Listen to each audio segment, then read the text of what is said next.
In today's video, I'm going to talk about how brands scale to 7-figure months. I know that this is a broad title perhaps, or introduction of the video, but I am going to talk about some interesting strategies that can really help you achieve this. If you are new to the channel, my name is Brando. I work with 8-figures and 7-figure brands. This is just one of our own clients that just yesterday alone generated over $30,000 in sales, just so we get the proof out of the way. Okay, let's get it going. When it comes to getting companies and scaling companies from 6 to 7-figure months, there's two things that I want to talk about in this video: micro and macro optimizations. I'm going to break down what exactly they mean.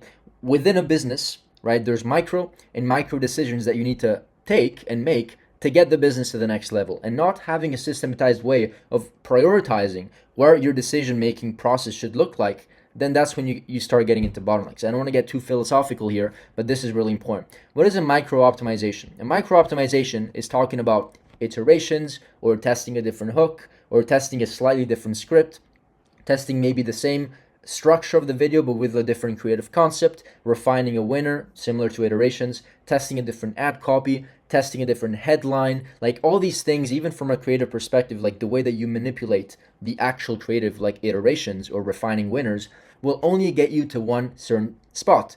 Let's just say that your current scenario is that you're doing, I don't know, 150K a month, 200K a month, 300K a month, whatever that is.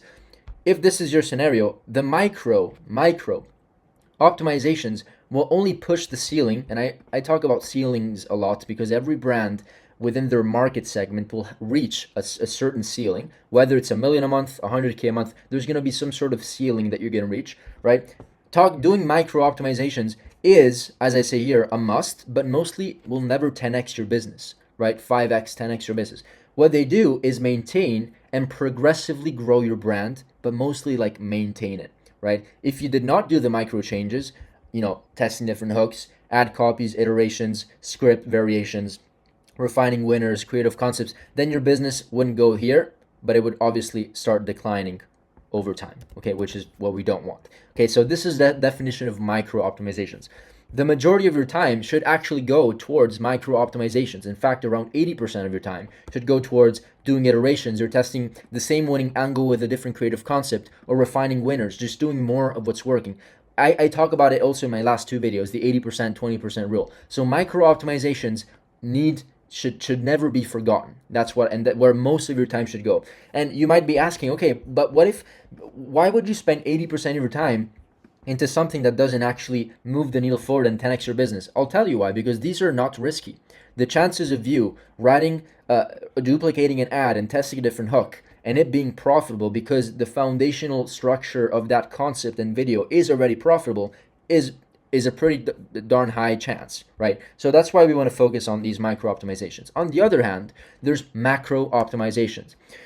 On the other hand, as I say, macro optimizations are changes to the business that force scale. They are changes that make a big impact on the direction of the brand. I've also had a quick not testimonial, but case study within my own community. I happen to have a small community of e-commerce brand owners. I had somebody join the call and they're like, hey, I brought a business from 200K a month to 600K a month by changing this macro strategy, which I'm going to talk about in just a second. So stick until this part of the video. But they changed something. It wasn't just iterations here. Not a couple iterations, not a couple hooks change. It was more of a macro decision that they took that brought the business to a whole other level. What are these things? Avatars. Testing complete different market segments, going after different people, right? Maybe instead of going after only men, you go after women. Different product line, right? Creative strategies, just upping up your game with research and creative strategy. You're just pumping better, different creatives, right? Angles, expanding into different countries, testing wildly different offers. These are the things that actually help you stack up the 5, 7, 10x ROI on your business. Going from 100 to 1 million, these are the things that you would have to probably crack down. Most importantly, creative. If you just do very, very, very, very good creatives, right, your business should scale, right? If you construct a creative that actually deeply resonates on social media platforms, and it's shareable and everybody loves it, then your chances of getting to 1 million, 2 million, 3 million a month are insanely higher, right? So this alone is really important. But these are macro things, because these are things that actually make a big impact, right? One thing that I do want to talk about, which is one of the strategies that this kind of client column that was talking about that got his business from 200K to 600K a month. And by the way, this could have been from 600K a month to 3 million a month. We've seen this scenario many times, is scaling horizontally with different avatars. Most brands, and I show this diagram quite often, but most companies, what they do is that they just have one avatar with a couple angles, right? Another avatar, maybe another angle, that's it. An avatar is like a persona, right? The 50-year-old person that works a 9 to 5, 12 hours a day and has back pain and can't do sports because of that. I don't know, just a random person. Another avatar is maybe doing the same thing but for men or for women, or a different age bracket, right? These are different avatars, are different peoples, and actually give you different CPMs. You're targeting different peoples. So this is what most companies do. They get to like whatever, even maybe in this low 8-figure range. In most cases, it's low 7-figure range. And this is what typically a multi 8-9-figure company does. They stack avatars and they test way more angles instead of testing 1 or 2 angles, right? They stack way more angles. They find product angle market fit, avatar market fit, and they're able to basically sell the same product in 7-10 different ways to different people based on who they are. And so this automatically is going to allow them to get to the next level. These little things over here, these orange lines that you see over here, this is what I call the micro changes, right? The macro gets you over here, the concept, the idea of the avatar, the idea of the angle, and the micro gets you that extra 10, 15, 20% that you deserve, right?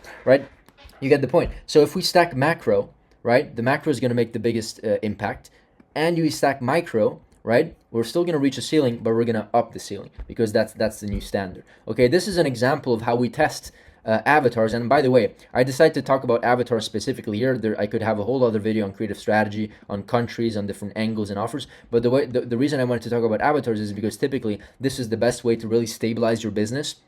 Because just imagine the business that you have is like a bucket of cash flow, right? If all of your money is being generated from one persona, right? What if it could be generated? You would have a business that's like 10% this persona, 50% this persona. Of course, there's always going to be the better one. 30% of cash flow is coming from this other persona. What if you could distribute that your business across multiple personas at higher scale? Is the business going to be more, not only just profitable, but more consistent and predictable? The answer is absolutely yes.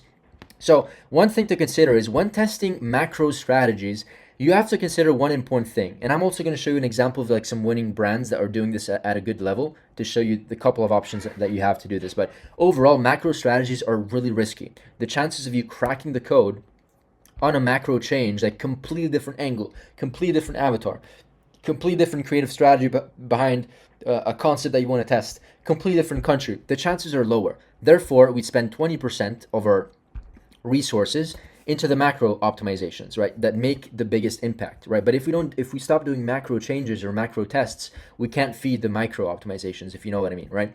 So what we want to consider here is that they're absolutely risky. So one thing that we want to do whenever we test new avatars, because that is the example of this video, is that we want to test just on the ad level. So as an example, let's just take that as an example that we have a landing page that is quite general, right? What we want to do is that we want to send these different avatars that we're testing. In this example, it's avatar 1, 2, or 3.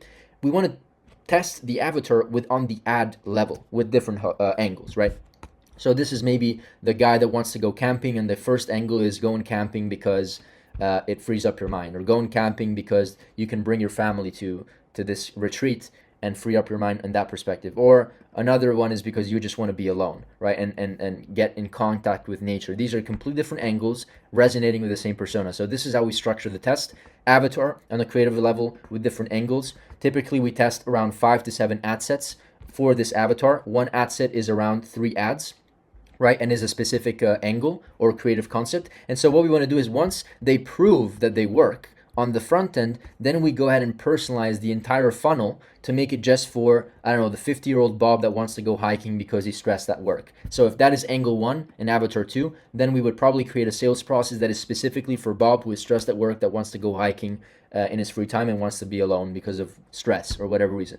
And then we personalize the offer also to the same angle, to the same persona. This is typically how it looks like and how 8-figure brands are doing it. Before I show you this example, let me just show you an example of these two companies that I came across. The first one is called R2Vate. I honestly don't even really know this company, but this brand, but I saw that they were doing it quite well. But as you can see over here, they're testing different funnels. 40% of traffic is going here. Another 12% of traffic is going to other pages. Another 10% is going to other pages. And so these are like different angles and different avatars. So this one is targeting Here's why combining these three therapies is the key to relieving pain and reversing your years of damage. So you're talking about pain and reverse years of damage. Here you're talking about 5 reasons your neck pain never goes away. Completely different type of angle and proposition. Here we're talking about this same company, right? Why thousands with neck pain are replacing painkillers.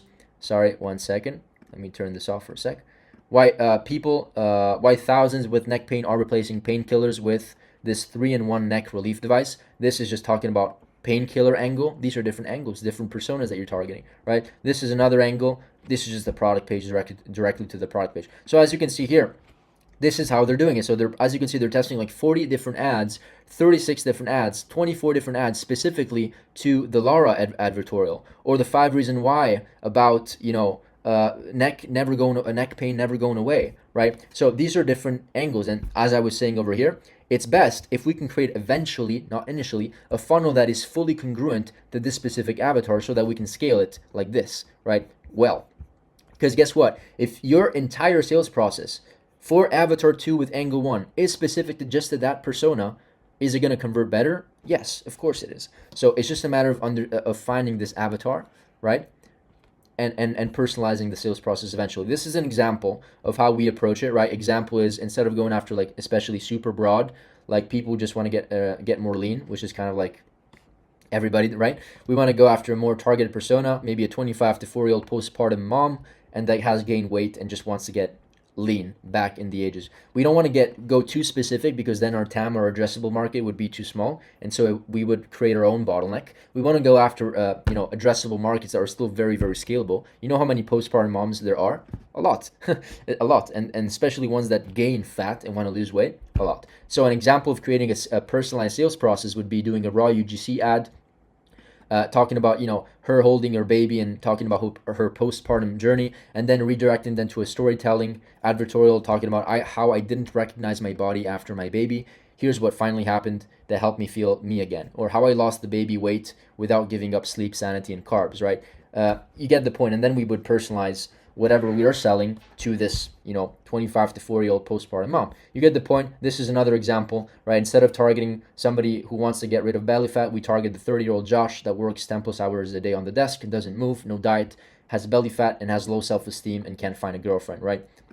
Maybe this is a bit too diverse. Maybe we identify that the main angle that works for this guy is the girlfriend angle, right? That's the main motivator. So we would do like a testimonial ad where this guy shows the transformation of how he went from this to this and how it changed his relationship, and then an advertorial about it, product page about it. You get the point. So we're essentially personalizing the sales process. You get the point. I did only talk about avatars just because I don't want to make this video an hour long, but you can do the same thing with avatars, with testing different countries. These are macro changes where you should spend around 20% of your time, resources, and bandwidth to figure out. If you don't figure out the macro things, you're never going to be able to scale to a level where you will see big impact within your business. Like, once again, this is what the micro does.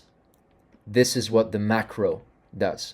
It adds layers to your business, making it bigger and not necessarily more profitable, maybe same profit margins, but bigger on a horizontal scale type of level. That is it for this video. Let me know if you got some value from it. I did want to also mention one quick last thing. This is one way of doing this where you can build advertorials. The other way that this company, and I like how they're doing it, the way that they personalize funnels is by doing quiz funnels. They love these quiz funnels. These are all different types of quiz funnels that they're running, and they're allowing the customer or the prospect to personalize their own journey, right? So based on what I choose, I'm going to see a specific type of landing page or offer at the end of the page. But overall, if you can personalize the experience and the sales process, you're already a step ahead. That is it for this video. Once again, let me know if you got some value from this video. Once again, I'm Brando. I actually operate a full stack growth partner agency. We only work with 10 to 12 clients at once. So I advise you to book a call if you're doing at least $100,000 a month, if you want to explore the opportunity of getting to the next level,